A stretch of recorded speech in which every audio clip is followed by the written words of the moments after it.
Hello everyone, welcome to the Lang Focus channel. My name is Paul. Thank you for tuning in. Today's topic is reactivating a language that you haven't used in a long time.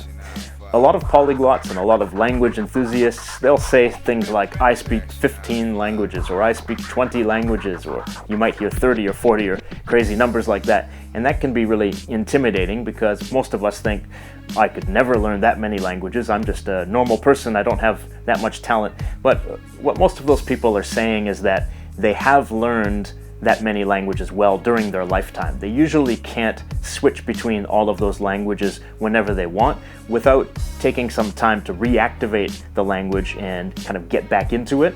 So they kind of need some preparation time before they can speak that language again. Now, most people usually have some languages that are kind of in the front of their brain. They're active languages. They can switch between them. I think that's usually like 3 or 4 languages. I think it depends on the person and how often they use all of those in their life. But in my experience, it's 3 or 4, and in my observation of other people, it seems to be 3 or 4.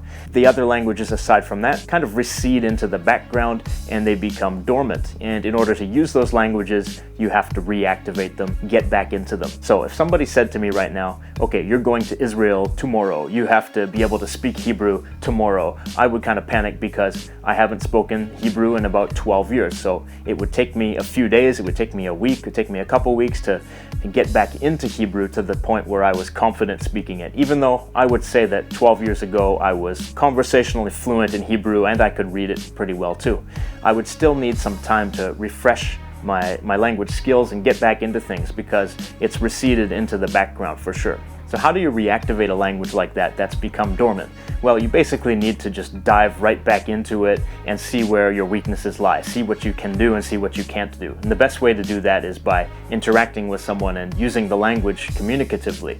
Now, recently I did that at work. I realized that one of my coworkers is a native Hebrew speaker, so I tried having a conversation with him in Hebrew.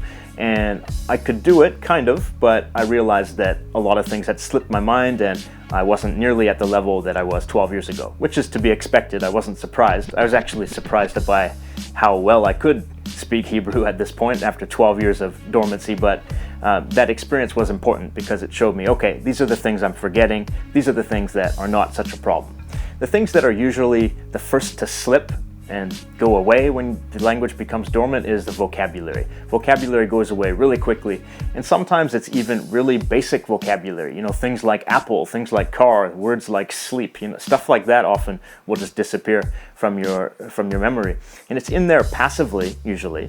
Usually your passive skills will kind of remain intact, and when you hear those words, you'll understand them, but when it's time to speak, they won't come up. I would say that that's definitely true for vocabulary and to some extent also for verb conjugations in my experience. But in my experience, it's not that way for syntax or word order. I don't really have any trouble building Hebrew sentences or making sentences in the language. It's mostly a problem of vocabulary and to some extent the verb conjugations. Usually there's also a kind of lack of fluency and it takes you longer to get the sentences out. I don't think that's a problem with the grammar or sentence structure though. I think that's typically a problem with vocabulary because you have these ideas you want to express, but you don't know how to bring up the words to express those ideas. So you slow yourself down in order to retrieve those words and look for the vocabulary to express what you want to say. And sometimes you end up paraphrasing or explaining it in a different way, and that just slows down your fluency. I don't think it's a problem with the sentence structure. To me, in my experience, that's usually something that sticks long term. Now, assuming that you learned the language quite well the first time around, and by well I mean conversationally fluent, then it's basically a matter of refamiliarizing yourself with those things that you've forgotten so that they can become active instead of passive, so that you can use them productively. You can speak using those elements and you can write using those elements, not just understand them when you encounter them. So the 2 steps of that are encountering those language elements passively with books or with videos and audio, and then giving yourself a chance to use it. So I have some old Hebrew materials that I used to use back in the day that I can use to refamiliarize myself passively with some of these language elements. So I have this one, Hebrew in 3 months. This one I think is out of print, but I really like these In 3 Months series by Hugo. They're all really good if you can find them online. But this is the Hebrew one. Let me look at a sentence and just see if it reminds me of things that I've forgotten. It says here on this page, אני רוצה לרוץ ואני חושב שאני צריך לרוץ כי אני אוהב להיות בחוץ. So that means he's talking about a marathon. He says, I want to run and I think I need to run because I love being outside. Okay, probably that's all familiar to me. I wouldn't have forgotten any of those words. But the next sentence, אבל בכל זאת אולי לא, כי הייתה לי נזלת בשבת. Okay, so he says, but on the other hand, he says, but in any case, maybe I shouldn't because I had a cold on Saturday. So the word bechol zot, which means in any case, I don't think I would have remembered that unless I saw it written right here. But now it's coming back to me just seeing it once. And also the word nazelet, that means like a cold. I haven't thought of that word in 12 plus years, so I wouldn't have been able to pull that word up out of my memory and produce it. But now that I've seen it, I'm starting to remember cases when I used this word back in the day. So I think this is already being refreshed in my memory and I'll be able to use those words in the near future. Another book I used is this one, Mastering Hebrew, which is actually one of the FSI books, the free public domain ones that you can get for free on the internet in PDF form. But the Hebrew one's good. Let me look at something in this. Let's see. He says, באיזה שעה אתה מתעורר? בערך בשבע. בשבע זה מוקדם. כן, אני צריך להכין ארוחת בוקר למשפחה. Okay. So he says, at what time do you get up? And the other guy says, around 7. And the first guy says, at 7? That's early. And the second guy says, yes, I need to make breakfast for my family. So most of those words were still kind of familiar to me because they're quite basic, but the word mitorer, to get up, I don't think I would have been able to remember that. And now that I'm thinking about that word, I'm remembering other related words like shaon meorer. Shaon meorer, that's like an alarm clock, a clock that wakes you up. So I'm remembering related words and it's kind of becoming like a web. Like I remember one word, then I remember related words and other things, and now I'm thinking of some sentences with that word that I made a long time ago. So it all comes back when you just start to refamiliarize yourself with some things that have become dormant. So those are two textbooks that I've used in the past. I also like to use phrase books like this. This is the Lonely Planet Hebrew phrase book. These ones are quite good. I like the Lonely Planet phrase books. They're good to just flip through and just read simple sentences, read simple phrases, and just review basic vocabulary, because most of the vocabulary in here is daily life vocabulary. It's quite practical, so it's good. It's a good way to just to get that core vocabulary back into your active vocabulary. So if I just open to a random page, let's see if I can do it. It says, okay, אתה יכול לרשום את זה בבקשה? Means, can you write this down, please? לרשום. I don't know if I would have remembered the word לרשום without seeing it right here. So I probably would have said like, אפשר לכתוב. Is it possible to write this? I probably would have said לכתוב instead of לרשום, but when you're writing something down like on a list, lirshom is the better word to use, so it's good that I saw it here. Another example, let's see. מתי פותחים את הבנק? Okay, when do they open the bank? In other words, when does the bank open? Probably those words are okay. I would have remembered those. Matai is when. Potchim is comes from patach, means to open. So I would have remembered these words, I think. But let's see. אפשר להעביר לכאן כסף מהבנק שלי?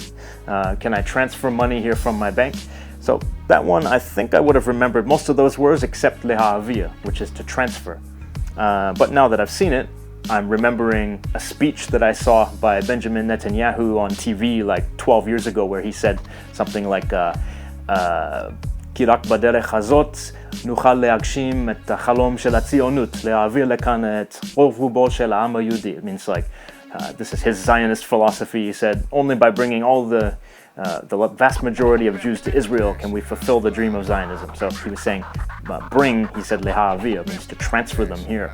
So I just remembered that after seeing the word in this phrase book right now. So that's the kind of thing you can do. Just refamiliarize yourself with those language elements, and then you start to connect them with other elements that you've learned, with other situations you've used them in, and then you start to get that snowball effect. So that's one of the things you can do.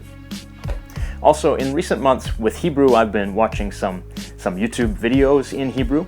That wasn't planned, it was just that I stumbled upon some interesting videos. They were street interviews done partly in Hebrew. So listening to the Hebrew passively reminded me of some of those language elements. So I remembered a lot of vocabulary and it improved my listening skills again. But that's all just refamiliarization. It's also important to produce the language, right? So I'm going to take some Hebrew lessons to get back into producing Hebrew verbally, and we'll see how it goes. I'll probably just start practicing those elements that I've been reviewing in all of these books.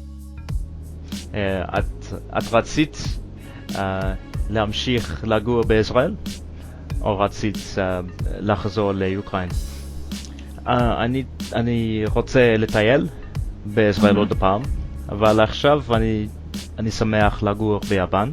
So basically, in conclusion, I just want to say, don't feel that you have some kind of pressure to learn to be fluent in multiple languages and to always be able to speak them all the time. Most people who are language enthusiasts or polyglots, they can't do that. They need to actually prioritize certain languages. Those are usually the ones that they're currently using, the ones that are currently relevant to their life. They focus on using those ones and keeping them active, and the other ones they have learned in the past recede and become dormant, but that's okay because if you ever need them, you just need a bit of notice and then you can reactivate them by refamiliarizing yourself with some of the things that have slipped out of your memory and then producing them so you can get them back into your active language ability. So don't sweat it, don't feel any kind of pressure, don't take on some kind of ego identity like I need to speak all these languages because I'm a polyglot or whatever. Don't do that to yourself. Just relax, have fun, enjoy the languages.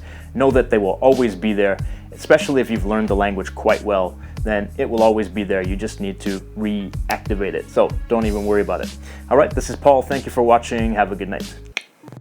When you're an infant, you spend about a year just sitting there listening to the language before you actually say anything, just absorbing the sounds, you're internalizing the phonology before you actually produce it. As an adult, do you have a year to sit around doing that? I know I don't. So I've been talking about focus in the grand sense, like in terms of your large goals and that kind of thing. But of course, focus is also important in the moment because we live in such a distraction-prone world.